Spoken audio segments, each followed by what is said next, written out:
Tiene la palabra el diputado Juan Cabandier.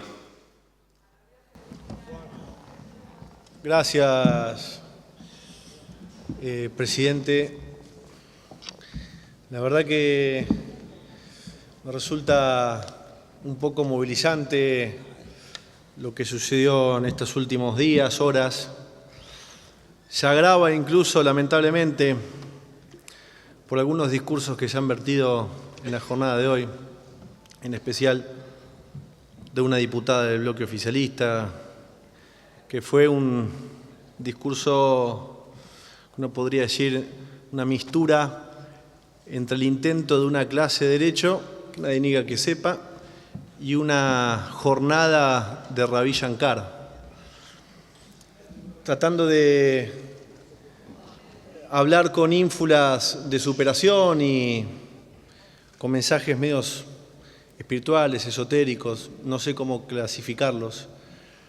Pero la verdad que asistimos a unas horas muy difíciles en el sentido de lo que se han expresado otros diputados anteriormente, el retroceso que significa esto en términos de nuestra calidad democrática, lo que significa en términos jurídicos. No soy el adecuado para poder hablarlo, pero sí me parece que una mención no está de nada más, porque ciertamente Argentina había logrado un estándar de reconocimiento en el orden mundial importantísimo por las políticas desarrolladas en materia de derechos humanos por parte del Estado, por supuesto a partir de la llegada de Néstor y de Cristina, que obviamente tuvo como base la inclaudicable y honrosa lucha de los organismos de derechos humanos que muchos nos acompañan y están acá presentes. Pero es cierto que un tribunal superior que pretende unilateralmente desconocer la imprescriptibilidad que fue adherida después del 94 de su reforma de la Constitución y que declara los crímenes cometidos en nuestra Argentina como de lesa humanidad, y eso significa, para entender la etimología de la palabra, que ofende a la comunidad internacional, y que todos los países que adhieren a esos pactos, como el Interamericano de Desaparición Forzada de Personas, etcétera, declarando su imprescriptibilidad, Argentina no puede en ese sentido romper unilateralmente ese pacto.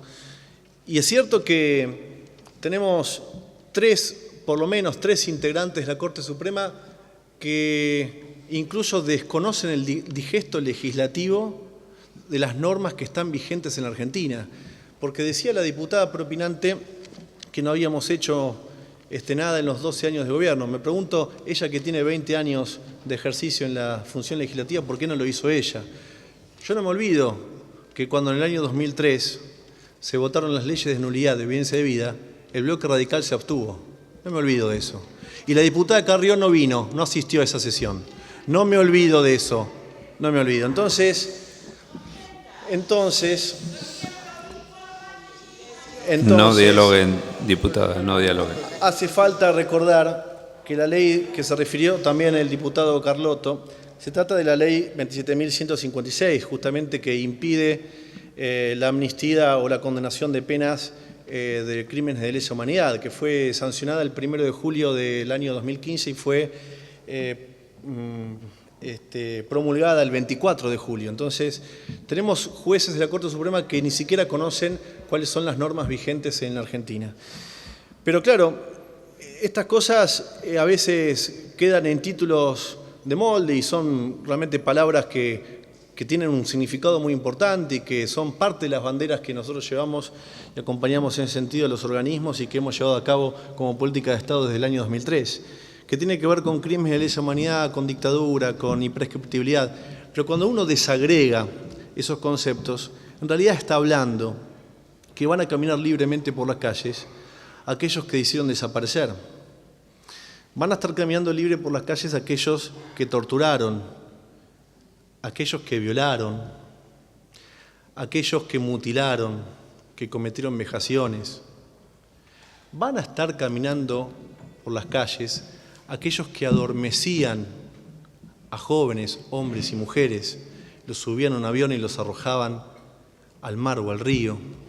Van a estar caminando por la calle aquellos que asesinaban, mutilaban, hacían un pozo, tiraban sus cuerpos y los llenaban con tierra. Y es increíble que varios funcionarios, como el propio secretario de Derechos Humanos de la Nación, en primera instancia haya estado de acuerdo con ese fallo. Y uno se pregunta, ¿quién fue el instigador de todo esto? ¿Cuál de los tres magistrados se levantó una mañana y dijo, tenemos que avanzar en esto? Realmente el contexto no daba para eso. El consenso sobre la condena ferviente, tácita, a los responsables de dictadura es generalizado en nuestro país, producto y gracias a las mujeres y muchos hombres también que fueron parte de esa lucha de 40 años. Y gracias, por supuesto, a la política de Estado que se inició en el 2003. Ahora, ¿qué esconde este fallo? Bueno, seguramente yo daré mi opinión y podrá ser subjetivo, algunos interpretarán de alguna manera y otros de otra. Pero no sea cosa que Helena Hilton de Nolasco, después de que cumpla años en los próximos meses, cumpla 75, perdure en el Consejo, en la Corte Suprema de la Nación. No sea cosa que haya sido un arreglo esto. Y también uno puede ir rascando un poco, ir dándose cuenta que se fue dando un contexto para que se tome esta decisión, aberrante, como hemos dicho antes. Principalmente, creo que el instigador no fue nada más y nada menos que funcionarios de un gobierno que fueron apañando y generando opiniones y acciones de Estado que permiten, por ejemplo, entre otras cosas, que jueces se sientan con licencia para dar multiplicidad de domiciliarias, como está sucediendo a partir de la llegada del actual gobierno. Y en ese sentido, para recordar un poco, yo recuerdo que el 15 de diciembre, como dijo antes el diputado Kunkel, se da a conocer el decreto 83 del año 2015, donde se designa por decreto a los dos magistrados que hoy integran la Corte Suprema que designó este presidente. Pero después también el 14 de enero del 16, el secretario Abruj se recibe a familiares de víctimas del terrorismo, ¿no? De víctimas del terrorismo como así se denominan. El 25 de enero del 2006, Darío Lo Pérfido, que hoy tiene una beca suntuosa en Alemania, dijo que no hubo 30.000 desaparecidos, que se arregló el número en una mesa cerrada. Después, el 26 de enero de ese año, Estela de Carlotto, acá presente, nos da a conocer a todos que Macri no le dio una reunión por falta de tiempo. Después finalmente se dio esa reunión con cara de bastante disgusto, pero finalmente concedió esa reunión. El 26 de enero también del 16 se despide del Ministerio de Justicia a 489 empleados que estaban en áreas específicas vinculadas a la verdad, la memoria y la justicia de la Secretaría de Derechos Humanos. Después, el 25 de abril del 16, el ministro de Justicia, Garabano, se reúne con Cecilia Pando. El 28 de abril del 16 también, Jorge Triaca participa de una misa de memoria del genocida Miguel Ángel Egea. El 30 de julio del 16, Garabano se reúne con abogados defensores de genocidas, entre otros Solanet. El 24 de julio del mismo año, el diario Clarín informa que alrededor de 50 represores obtuvieron prisión domiciliaria. Lo dice Clarín, para mí son más, pero Clarín miente. El 10 de agosto, en una entrevista al presidente, dice que no sé si fueron 30.000 o 9.000. Es más, habla de una guerra sucia y habla de la Secretaría de Recursos Humanos, SIC, Secretaría de Recursos Humanos, se refería a la Secretaría de Derechos Humanos, no importa. Estamos acostumbrados a esas fallidos o cuestiones del presidente. Después, el 21 de agosto, Marcos Peña defiende el fallo judicial que le da prisión domiciliaria a Checolás, Marcos Peña. El 16 de diciembre del 16, Ercolini sobresee a los empresarios Manieto, Mitre y Ernestina de Noble por la causa papel prensa. El 23 de enero, el impresidente intenta declarar móvil el 24 de marzo, después retrocede. El 30 de enero del 17, Gómez Centurión rechaza la existencia de un plan sistemático de desaparición forzada de personas de la última dictadura militar. La diputada Propinati lo defiende a Gómez Centurión. Después, el 24 de marzo, y esto creo que es una de las cosas que dan pena, porque esto demuestra, presidente, que poco hemos aprendido. 45 diputados de la bancada oficialista, 24 de marzo del año vigente, 45 diputados de la bancada oficialista se sacan unas fotos con un cartel que decía "Nunca más al negocio de los derechos humanos". Diputados oficialistas que hoy están retrocediendo en chancletas por el consenso de la sociedad que tiene en relación al repudio sobre los genocidas.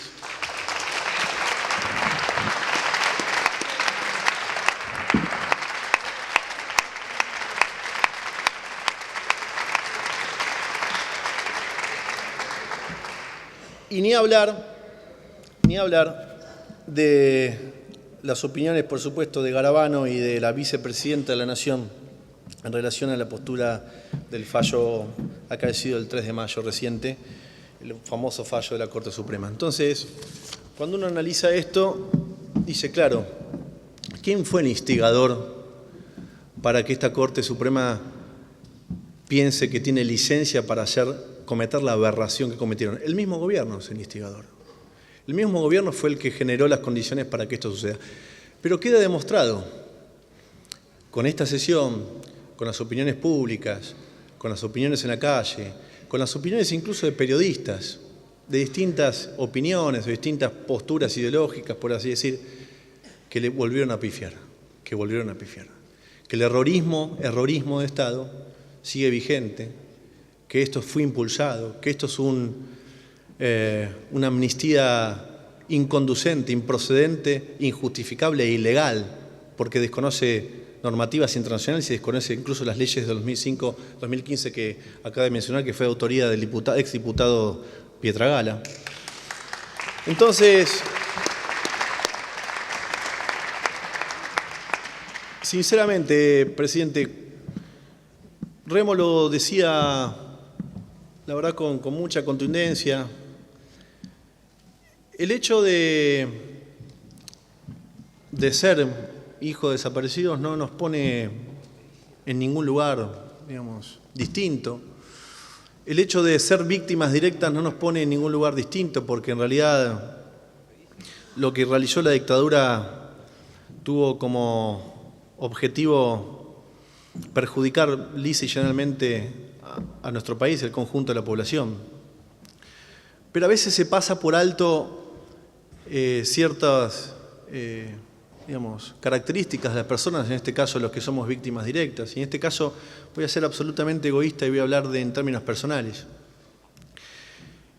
Mi situación no termina con el hecho de haber encontrado mi identidad, que fue gracias a las abuelas y también una cuota de mi curiosidad, pero gracias al trabajo de fondo, de base y sustancial, integral de las abuelas, sino que el hecho de haber estado, como en muchos casos, también el caso de Victoria, y cada caso es particular, pero por eso hablo del mío, el hecho de haber estado 25 años viviendo bajo una mentira, viviendo incluso bajo un horror, hace que estos fallos a uno lo lleven a una reflexión profunda, que uno lo hagan pensar los aspectos que antes detallaba, la posibilidad de aquellos que robaron nuestras identidades estén nuevamente caminando tranquilamente por la calle, porque incluso muchos de nosotros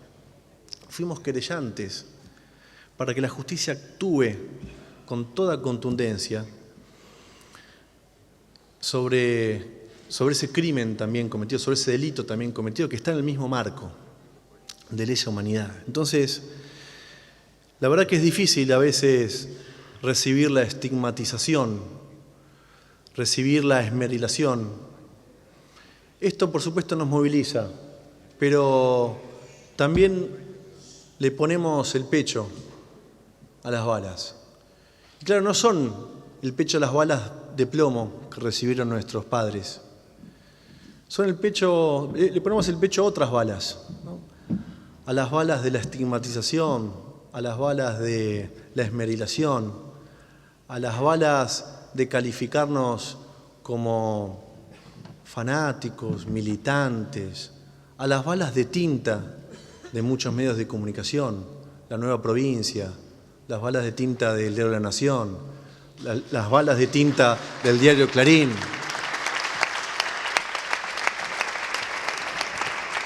Entonces, presidente, yo creo que es pertinente, sumamente pertinente, poder hablar en estos términos, poder también decir con mucha tristeza y reflexionar con mucha tristeza acerca de que muchas veces a los que tenemos que poner el pecho a las balas de la estigmatización y la subjetividad son de la bancada oficialista, que nos estigmatizan y nos ponen como la grasa militante y nos dicen ese tipo de cosas. No de la bancada, sino del oficialismo en particular. Y de la bancada muchas veces también sucedió. Muchas veces también sucedió. Yo recuerdo que una vez, el año pasado, tuve oportunidad de juntarme con la diputada en la Fundación Hannah Arendt. Le voy a contar, fue una buena charla. En ese momento, la diputada de la Fundación Hannah Arendt, que está acá sentada, me decía, no, lo que pasa es que a ustedes les falta compromiso democrático. ¿No? Es toda una teoría de la politología, el compromiso democrático, abonar al compromiso democrático. Y la verdad que nosotros no queremos en otra cosa en que persuadir, que militar, que convencer, que repartir volantes, que hacer pintadas, que divertirnos, que cantar canciones. Creemos en las elecciones, creemos en las instituciones. Yo creo que esa diputada tendría que preguntarse si el gobierno, con las acciones que va realizando, tiene ese verdadero compromiso democrático que ostenta y que dicen tener y que dicen ser muchas veces los padres de las instituciones y la democracia. Porque nosotros sí lo tenemos, profundamente. Y aprovecho esta oportunidad, presidente, también para convocar, como se ha dicho antes, a la marcha de mañana. A la marcha de mañana donde vamos a poder juntarnos, una convocatoria ciudadana, con sectores políticos, sociales, trabajadores, ojalá que se inunde de distintos gremios, sindicatos, porque la verdad que si nosotros algo tenemos bien claro es que no hacemos esto ni por odio ni rencor, sino por justicia y por lucha contra la impunidad, como dijo Néstor Kirchner. Y sobre todo, decirle, presidente, para terminar, que le vamos a hacer, y refutando a la opinión preopinante de la diputada, nosotros no tenemos odio. Y tampoco nos corre la venganza. Como dijeron los compañeros de la agrupación Hijos hace algunos años, nuestra única venganza es ser felices. Gracias, presidente. Gracias, señor diputado.